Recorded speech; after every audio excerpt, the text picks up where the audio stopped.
Tapat, matatag at maaasahan balitang tama at totoo lamang dito sa Pilipinas Network. Magandang araw sa ating mga kababayan sa Pilipinas at sa buong mundo. Huwag kalimutang pusuan ang video, sumubaybay at pindutin ang batingaw upang lagi kayong updated sa balita. Simulan na natin. Isang malaking pagbabago sa larangan ng militar ang kasalukuyang nagaganap sa nagbabagang labanan sa silangang bahagi ng Ukraine. Sa tinaguriang sona ng kamatayan kung saan halos anumang gumagalaw ay maaaring agad na matukoy at salakayin ng mga drone at artilerya ng kalaban, mga makabagong robot na panlupa ang ipinadadala upang isagawa ang ilan sa pinakamapanganib na tungkulin ng mga sundalo. Sa unang 6 na buwan ng taong 2026, nakapagsagawa ang mga sasakyang panlupa na walang tripulante o UGV ng mahigit 66,000 misyon sa harapang linya.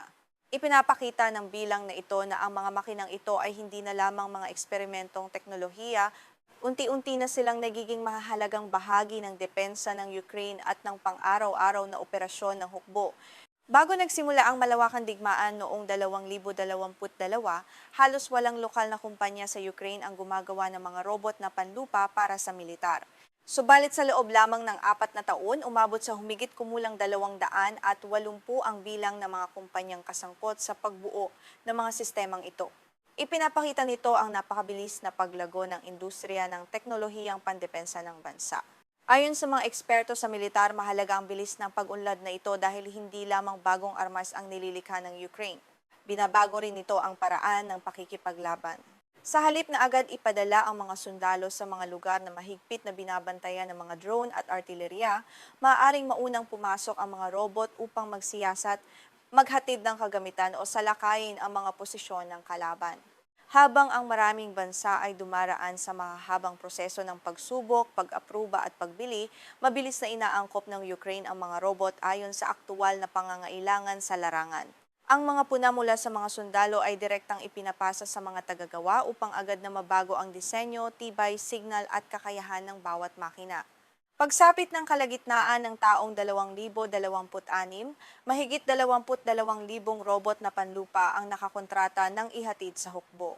Inaasahan ding patuloy na tataas ang bilang na ito habang lumalawak ang paggamit ng mga robot sa lohistika, paglilikas, paglilinis ng mga mina, pagmamanman at direktang pag-atake.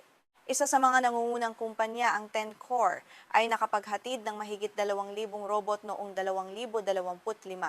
Ang bilang na ito ay mas mataas kaysa sa dami ng ilang sistemang naiulat na naipakalat sa unang yugto ng programang Replicator ng militar ng Estados Unidos.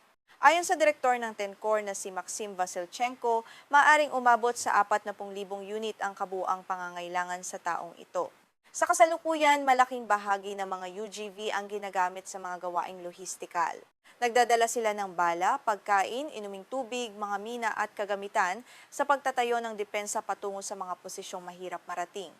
Ang mga tungkuling ito ay dating nangangailangan ng mga sundalong maglakad o magmaneho sa mga rutang, madaling matukoy at salakayin ng kalaban. Bukod sa pagdadala ng supply, ginagamit din ng mga robot sa paglilikas ng mga sugatang sundalo. Ang ilang unit medikal ng hukbo ay gumagamit ng mga OGV upang kunin ang mga sugatan mula sa mapanganib na lugar at ihatid sila sa mas ligtas na posisyon. May mga misyong umaabot sa layong 34 na kilometro kahit patuloy na minamatyagan ng mga drone ng kalaban ang ruta. Ginagamit din ng mga inhinyerong militar ang mga robot para sa paghahanap at pagsira sa mga mina, paglilinis ng mga daanan at pag-alis ng mga hadlang. Sa halip ng mga sundalo ang gumapang o lumapit sa isang pinaghihinalaang minahan, maaring ipadala muna ang makina upang suriin ang lugar at bawasan ang panganib sa buhay ng tao. Para sa mga direktang pag-atake, tinatayang 10 hanggang 15% ng mga robot ang nilalagyan ng sandata. Kabilang dito ang mabibigat na automatikong baril, mga sandatang nagbubuga ng flames at mga robot na nagpapasabog sa sarili kapag narating ang punteriya. Nagbibigay ito sa hukbo ng kakayahang salakayin ng mga posisyon ng kalaban nang hindi agad inilalantad ang mga sundalo. Noong Disyembre ng 2024, nagsagawa ang Kharkiv Brigade ng Ukraine ng isang makasaysayang paglusob gamit ang mga makinang walang tripulante. Nagtulungan ang mga robot na panlupa at mga drone na panghimpapawid sa unang yugto ng operasyon. Nakatulong ang mga ito upang salakayin ang isang posisyong Ruso at buksan ang daan para sa sumunod na pag-abante ng impanterya ng Ukraine.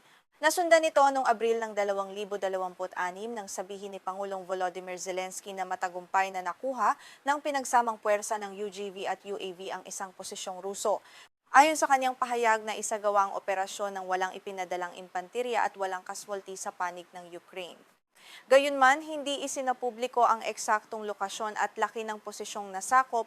Ayon sa tagasuri na si David Kirichenko, hindi dapat tingnan ang hukbo ng mga robot bilang ganap na kapalit ng mga sundalo. Sa halip, ang mga ito ay mga kasangkapang tumutulong sa mga tauhan sa harapang linya na mabuhay ng mas matagal, mapanatili ang kanilang mga depensa at mabawasan ang pagkalantad sa pinakamapanganib na bahagi ng labanan. Isang halimbawa nito ang Droid TW12.7, isang robot na armado ng malakas na automatikong baril. Ayon sa mga ulat, nakatulong itong ipagtanggol ang isang mahalagang posisyon sa loob ng 45 araw. Pinatatakbo ito ng mga sundalo mula sa malayo at sinusuportahan ng mga drone na nagsasagawa ng pagmamanman sa himpapawid. Gayunpaman, inamin ng mga commander ng Ukraine na marami pa ring limitasyon ang mga robot. Hindi pa madaling makaakyat ang mga ito sa hagdan, makapasok sa mga gusali o kumilos sa makikitid at magulong lugar. Hindi rin nila kayang umangkop sa mga biglaang pagbabago sa sitwasyon ng kasing bilis ng isang bihasang sundalo. Karamihan sa mga robot ay nangangailangan pa rin ng nakatalagang tagapagpatakbo at matatag na koneksyon sa signal. Kapag gumamit ang kalaban ng mga kagamitang nanggugulo sa komunikasyon, maaaring mawalan ng kontrol o direksyon ang makina. Ang halaga ng bawat unit ay maaari ring umabot sa humigit kumulang $24,000, na halos doble sa halaga ng isang malaking drone na pangkargamento. Sa kabila ng mga hamong ito, patuloy na pinalalawak ng Ukraine ang pambansang inisyatibang Brave One.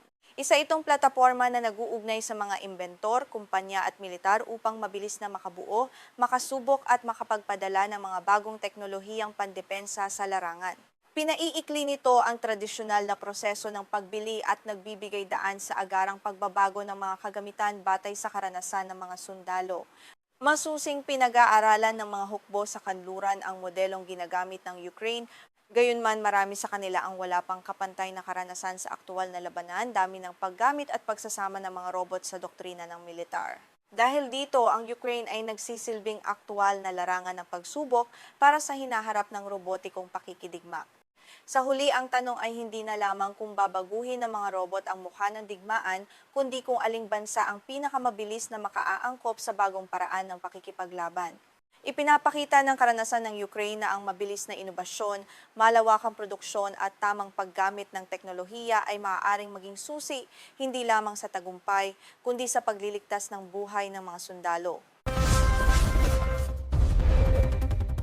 Sa pagpasok ng ikalimang taon ng malawakang labanan, hindi na lamang sa lupa kundi maging sa himpapawid maaaring mapagpasyahan ang kapalaran ng tunggalian. Ayon kay Pangulong Volodymyr Zelensky, ang kakayahang manaig sa digmaang panghimpapawid ay maaaring maging pangunahing salik sa kahihinatnan ng digmaan. Inilalagay din ito ang mga kaalyado ng Ukraine sa kanluran sa isang mahalagang pagsubok. Habang nananatiling mabagal at halos walang malaking pagbabago sa balanse ng labanan sa lupa, patuloy ang unti-unting pag-abante ng mga puwersa ng Russia upang palawakin ang kanilang kontrol. Sa kabilang panig, sinisikap ng militar ng Ukraine na pabagalin ang bawat galaw ng kalaban. Gayunman, ang labanan sa himpapawid ay hindi na lamang tungkol sa teritoryo. Isa na rin itong tunggalian upang ubusin ang kakayahang militar at mga reserba ng magkabilang panig. Patuloy ang malawakang pag-atake ng Russia gamit ang mga drone, cruise missile at ballistic missile upang sirain at pahinain ang mahalagang infrastruktura ng Ukraine. Pinupuntirya ng mga pagsalakay ang mga pasilidad sa enerhiya, industriya at transportasyon habang sinusubukang ubusin ang depensang panghimpapawid ng bansa. Nakikita ito bilang pagtatangka ng Moscow na pahinain ang kakayahan at kalooban ng Kyiv na ipagpatuloy ang paglaban. Bilang tugon, lalo namang pinaigting ng Ukraine ang paggamit ng mga drone na may kakayahang lumipad ng malalim sa teritoryo ng Russia. Layunin ng Kyiv na pilitin ang plota ng Russia na lumayo mula sa mga bahaging malapit sa baybayin ng Ukraine sa Dagat Itim. Pinupuntirya rin ito ang mga base militar sa Crimea at mga pasilidad sa loob ng Russia upang gambalain ang supply ng gasolina, enerhiya at lohistika ng kalaban. Sa isang panayam sa Financial Times, ipinaliwanag ni Pangulong Zelensky ang bagong kalagayan ng digmaan.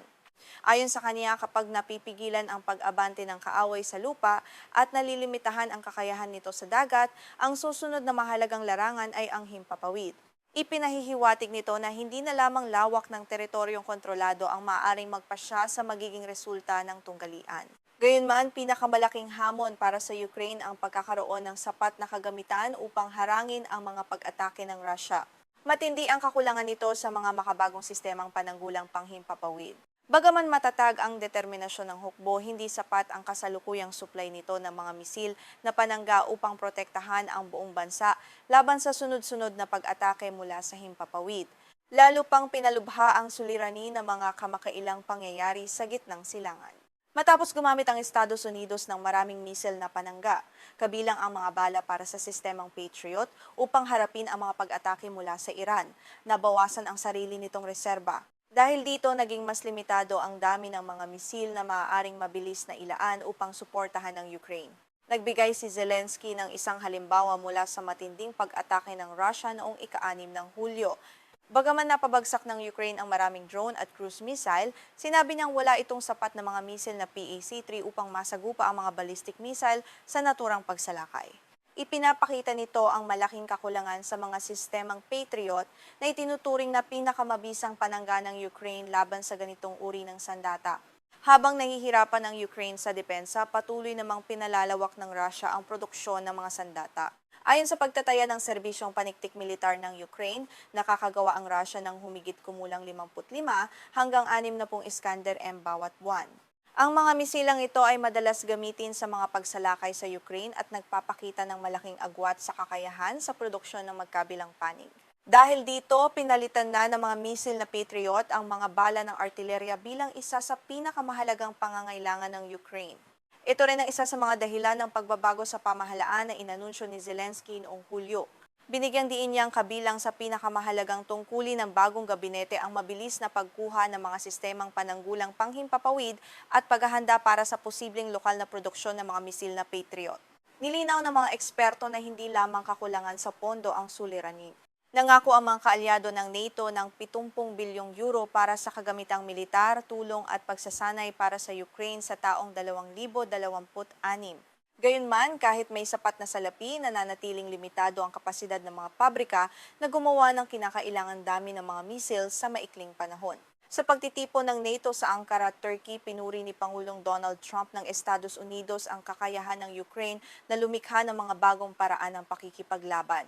Sinabi rin niyang pumapayag siya sa prinsipyo na pahintulutan ang Ukraine na gumawa ng sarili nitong mga misil na Patriot sa ilalim ng lisensya ng Estados Unidos. Nagbigay ito ng pag-asa na maaaring magkaroon ng bansa ng mas matatag na supply sa hinaharap. Sa kabila ng mga naging hamon at pagbabago sa ugnayan ng Kiev at Washington, nananatiling maingat ngunit umaasa si Zelensky. Sinabi niya sa Financial Times na nais ni Trump na mapabilang sa panig ng mga magwawagi. Dahil dito, gagamitin ng Ukraine ang bawat pagkakataon upang mapanatili ang suporta ng Administrasyong Trump at patunayang mahalaga ang patuloy na tulong ng Estados Unidos. Subalit may malaking balakid sa planong lokal na produksyon. Inamin ni Trump na hindi pa niya formal na nakakausap ang Lockheed Martin at RTX, ang mga kumpanyang kasangkot sa paggawa ng sistemang Patriot tungkol sa pagbibigay ng lisensya. Kahit pumayag ang mga kumpanya, mangangailangan pa rin ng mahabang panahon upang maitayo ang mga pasilidad, sanayin ang mga manggagawa at simulan ang malawakang produksyon sa Ukraine. Dapat ding isaalang-alang ang napakataas na halaga at masalimuot na proseso ng paggawa ng mga sandatang ito. Ang halaga ng isang misil na Patriot ay maaaring umabot sa humigit kumulang 4 na milyong dolyar depende sa uri nito. Nakapaghatid ang Lockheed Martin ng mahigit 600 PAC-3 MSE noong 2025 at patuloy nitong pinalalawak ang kapasidad, ngunit hindi maaaring mabilis na paramihin ang produksyon sa loob lamang ng ilang buwan. Ayon sa pagsusuri ng Center for Strategic and International Studies, malaki ang nabawas sa reserba ng mga pangunahing misil na panangga ng Estados Unidos matapos ang mga operasyong militar laban sa Iran. Maaaring abutin ng 3 taon o higit pa ang pagpapanumbalik ng ilang inventaryo sa dating antas. Isa itong mabigat na katotohanan para sa Ukraine habang patuloy itong humihingi ng karagdagang depensang panghimpapawid. Sa kabila ng mga kakulangang ito, ipinakita ng Ukraine ang kakayahan nitong mabilis na umangkop sa bagong anyo ng modernong digmaan. Nakatuon ito sa paggawa ng mga drone na mas mura kaysa sa tradisyonal na mga misil, ngunit may kakayahang lumipad ng malayo at makapinsala sa mahahalagang punteriya. Ginagamit ang mga ito laban sa mga pabrika ng armas, imbakan ng gasolina at pasilidad sa enerhiya sa Russia at Crimea. Hindi lamang sa himpapawid gumagamit ng mga makinang walang tripulante ang Ukraine. Gumagamit din ito ng mga robot na panlupa upang magsagawa ng libu-libong misyon bawat buwan, kabilang ang paghahatid ng bala, paglilikas sa mga sugatan at paglalagay ng mga mina. Ayon sa mga ulat, binuo rin nito ang Lima, isang sistema ng pakikidigmang elektroniko na nanggugulo o nagbibigay ng maling datos sa mga signal ng nabigasyong satellite na ginagamit ng ilang misil at drone ng Russia. Sa kasalukuyang yugto ng digmaan, patuloy ang pagsisikap ng Kremlin na pahinain ang Kyiv sa pamamagitan ng sunod-sunod na pag-atake ng mga misil at drone. Dahil dito napipilitang humanap ang Ukraine ng mga malikhaing paraan upang mapunan ang kakulangan sa mga sistemang Patriot habang pinananatili ang pressure sa loob ng teritoryo ng Russia. Isa itong kritikal na yugto kung saan ang bawat desisyon ay maaaring makaapekto sa direksyon ng digmaan. Sa pangkalahatan, pumasok na ang digmaan sa Ukraine sa isang bagong panahon kung saan ang depensang panghimpapawid at kakayahang mabilis na umangkop ay naging kasing halaga ng labanan para sa teritoryo. Ipinapakita nito na ang modernong digmaan ay hindi lamang nakabatay sa dami at lakas ng mga sandata, isa rin itong karera sa produksyon, teknolohiya at bilis ng inobasyon sa larangan.